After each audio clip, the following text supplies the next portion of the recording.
Before I go, I want to share this story with you because it's important to this point. I want your community to know that one of the coolest people I ever met was a transgender woman. And this is not a man that I knew that became a woman. This woman was trans when I met her. Lived in San Francisco. Daphne Dorman is her name.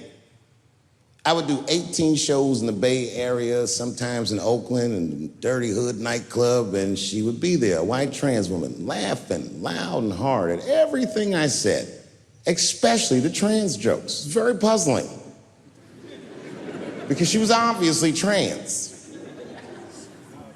And one night after one of the shows, I met her. And what it was, turns out, it was her dream to be a comedian. And I was her hero. It's very moving. I could not dislike somebody that felt that way about me. We became fast friends. And when I made that special Sticks and Stones, right as it was coming out, I happened to be in San Francisco and I wanted to do a show, but I needed an opening act. And I remembered that trans woman I had met. So I called her on the phone. And I called her myself. I said, "Hey, Daphne, this is Dave Chappelle." She couldn't believe it. And I go, "I'm in San Francisco." And then she started saying a bunch of wild stuff. I was like, "Relax now, I don't want any pussy." I was, I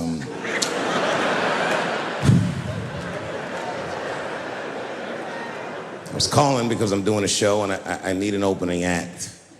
And I was wondering if you'd open the show. And she was like, "Fuck yeah." Now, I didn't know this at the time, but this woman had only done stand-up comedy 8 times in her life. This is little to no experience. And now she's about to open a show for what many call the GOAT.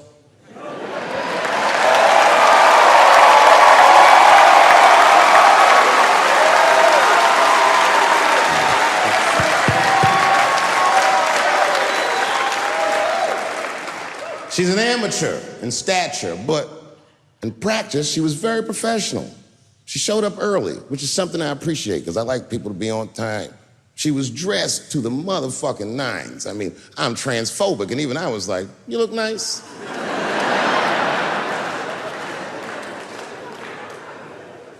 Went up on the stage with all the swag of a professional comedian, grabbed that mic and walked right down the middle and looked at the crowd like a gangster.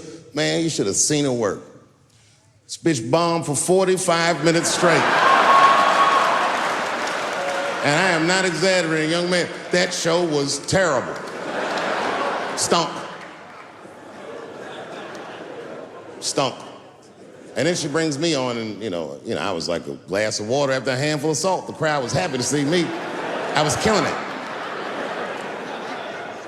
But here's what impressed me. Any other comedian I've ever seen, if they had bombed as bad as she did, would have snuck out of the back of the theater and went home and cried or something. And she didn't do that. Not only did she not leave, she found a seat right up in front. You know, when a new comedian watches an experienced comedian in comedy, we call this taking class. And this bitch took my whole class. She sat up there and was laughing as hard as she always laughs, as if nothing bad had even happened to her. And I saw her show. Something bad happened to her.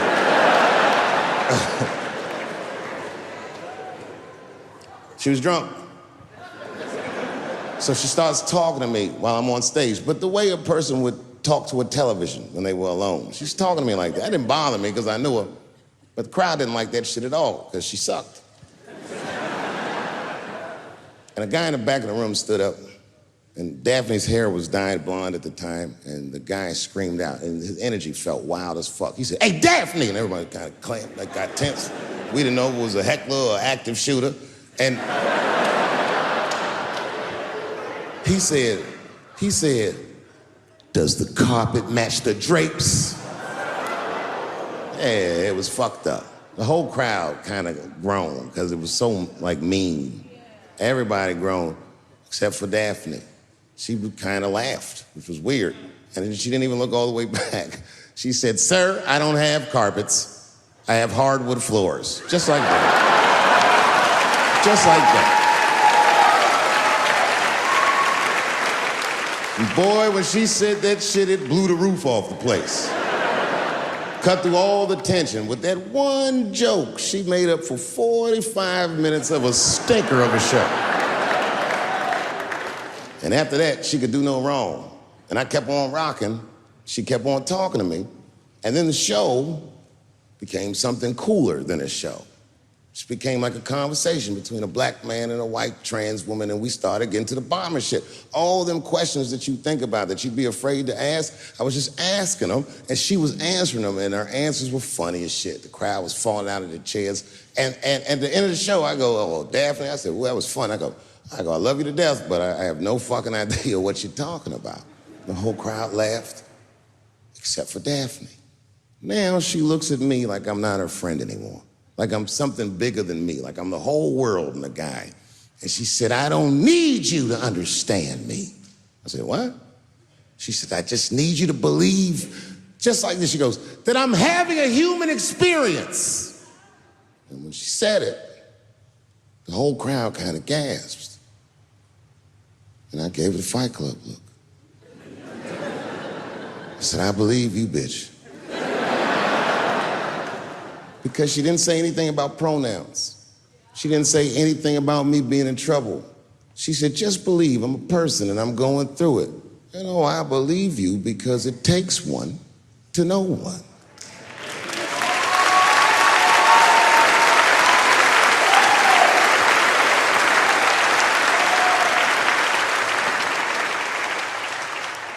Then I told the crowd good night, and they start going crazy. And before the applause gets to its crescendo, I say, and don't forget my opening act, Daphne. And the crowd stood up, and I looked at her, and tears came out of her eyes. She couldn't believe it was happening.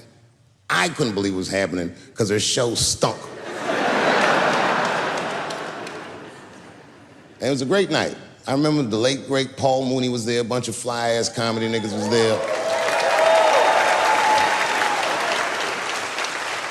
And we all went backstage and was just drinking and talking shit and laughing, and Daphne stole the room. She had everyone cracking up, spinning the yarn, telling us all these crazy stories about shit she be into. We all laughing real hard, and as she's telling us and everyone's laughing, I'm looking around, I'm like, oh my God, she is funny. I pulled her aside and I said, you're hilarious. I didn't know that when you were on stage. I said, you're doing some things wrong, but I can help you. I said, anytime I'm in San Francisco, why don't you open the show for me, and I'll just try to give you some pointers, see if you can't work this thing out. And she said, are you serious? I was like, yeah. And she grabbed me real tight, hugged me, squeezed me, and I pushed her all violently because I'm transphobic. I said, boundaries, bitch!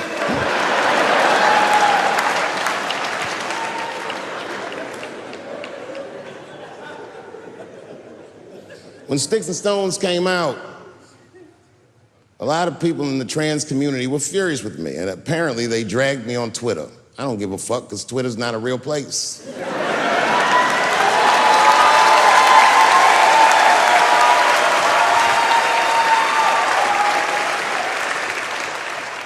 And the hardest thing for a person to do is go against their tribe if they disagree with their tribe, but Daphne did that for me. She wrote a tweet that was very beautiful, and what she said was, it was almost exactly what she said. She said, punching down on someone requires you to think less of them. And I know him, and he doesn't. He doesn't punch up, he doesn't punch down, he punches lines, and he's a master at his craft. That's what she said.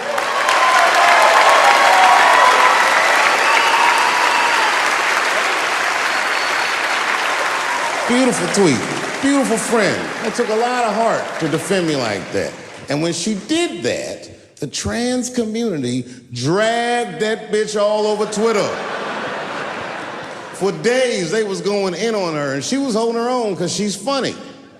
But 6 days after that wonderful night I described to you, my friend Daphne killed herself. Oh, yeah. It's a true story. My heart was broken.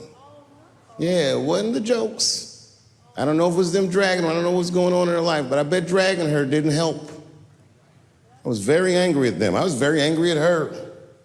I felt like Daphne lied to me. She always said she identified as a woman, and then one day she goes up to the roof of a building and jumps off and kills herself. Clearly, only a man would do some gangster shit like that. Hear me out. As hard as it is to hear a joke like that, I'm telling you right now, Daphne would have loved that joke. That's why she was my friend.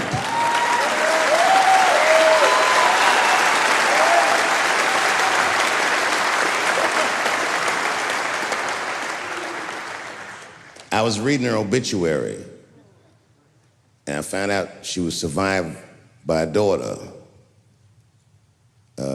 And the moment I found that out, and this is true, Anderson Cooper from CNN texted me. And all he said was very nice. He said, "I'm sorry to hear about your friend." And I texted him right back, "New phone, who this?" He said, "It's Anderson Cooper." I said, "Oh," I said, "Anderson." I go, "Look, I need to find her family." And he texted me right back with all the phone numbers and all this information. I say this to say, if you ever want to know about anything gay, call Anderson Cooper from CNN. This nigga is faster than Google.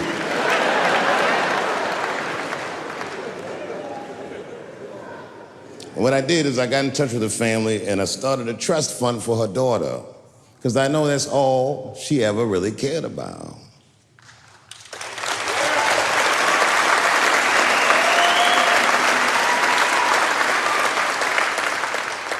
And I don't know what the trans community did for her, but I don't care, because I feel like she wasn't their tribe, she was mine. She was a comedian in her soul.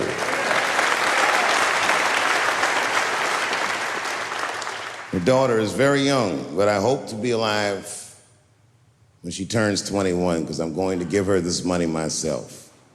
And by then, I'll be ready to have the conversation that I'm not ready to have today. But I'll tell that little girl, "Young lady, I knew your father. And he was a wonderful woman."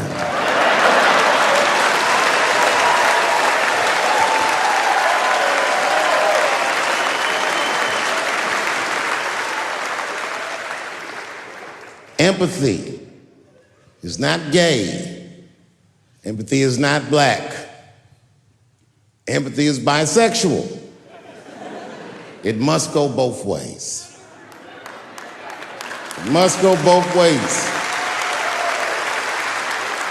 Remember, taking a man's livelihood is akin to killing him.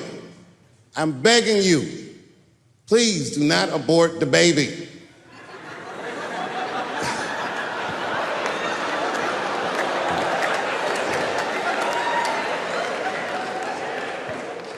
Kevin Hart dreamt his entire life of hosting the Oscars, and when he finally got the job, they just took it. It's not fair. They didn't kill him. Kevin's a strong guy. But I'm sure it broke old Clifford's heart. It's over. LBGTQ, LMNOP, QIZ, it is over.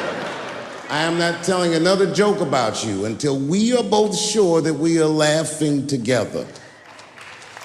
I'm telling you, this is done. I'm done talking about it.